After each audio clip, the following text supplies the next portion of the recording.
வருஷா வருஷம் வறட்சி வருது, வாரத்துக்கு ஒரு முறை ஃபேஸ்புக்ல புரட்சியும் வருது. ஆனா இந்த பக்கத்துல கை கெட்டுற தூரத்துல இருக்க ஆக்டருங்க யாருமே நேரடியா தமிழ் படத்துல நடிக்க மாட்டேங்கிறாங்களேப்பா. அப்படின்ற ஏக்கத்தை தீர்த்து வைக்க பிரபாஸோ இல்ல சிரஞ்சீவியோ, அதுவும் இல்லைனா பவன் கல்யாணோ தயாராகவே இல்லை. டப்பிங் ராஜா ஏஆர்கே ராஜராஜா புண்ணியத்துல மகேஷ் பாபுவும் மேற்படி முன்னணி ஹீரோக்களும் ஆக்ரோஷமா டப்பிங் தமிழ் பேசிட்டு இருக்காங்க. இதுக்கு நடுவுல பிரச கூட்டி மங்கள மேளம் வாசிச்சிருக்காரு அல்லு அர்ஜுன். ஆந்திராவில் பல கோடிகள் பிசினஸ் ஆகிற முன்னணி ஹீரோவான அல்லு அர்ஜுனை தமிழ்ல நடிக்க வைக்க விரும்பிய லிங்குசாமி அவருக்கு கதை சொல்லி 4-5 வருஷங்கள் ஆயிடுச்சு.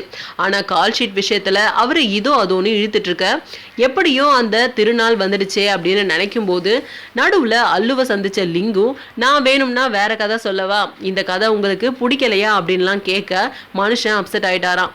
அப்படிலாம் இல்லைங்க, இந்த கதை தான் எனக்கு பொருத்தமான கதை, நிச்சயமா இந்த படத்தை நம்ம சேர்ந்து பண்ணலாம் அப்படின்னு நம்பிக்கை கொடுத்து அனுப்பி வச்சிருக்காராம். இந்த படத்தை ஸ்டுடியோ கிரீன் சார்பா ஞானவேல் ராஜா தயாரிக்க இருக்காரு. பெரும் திருப்பமா நேத்து அல்லு அர்ஜுன் ஸ்பெஷலா சென்னைக்கு வந்து பத்திரிகையாளர்களை சந்திச்சு தனது நெடுநாள் ஆசையை சொன்னாரு. நான் பிறந்து வளர்ந்தது படித்தது எல்லாமே சென்னையில் தான். 20 வருஷமா இங்கே தான் இருந்தேன். எனக்கு சொந்த ஊர் சென்னை தான் அப்படின்னும், நான் தெலுங்கில் நடித்த எந்த ஒரு படத்தையும் தமிழை டப் செஞ்சு ரிலீஸ் செஞ்சதே இல்லை.